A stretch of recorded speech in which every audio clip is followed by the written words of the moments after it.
like advice or tips on if there's better conditions and price points to focus on for innovation. So median income, middle income stuff, that's the ticket. Our primary exit strategy long ago flipped from, my buyers list to what I think is the best buyers list in the world, which is the MLS.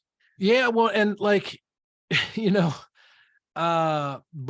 when the market was going nuts, like literally the silliest thing you could do is wholesale property. Cause you could put it on the MLS and it would sell for 50, 60, 70 grand more than whatever you think your pocket buyer, your buyer's list was paying. I remember wholesaling deals and going, I can't believe Matt paid that much for that house. What the hell is he thinking? Right? I made 60 grand on that wholesale deal. And then I'd see 3 months later, Matt sold that thing for 50 grand more than what I thought ARV was. And I was, why did I wholesale that?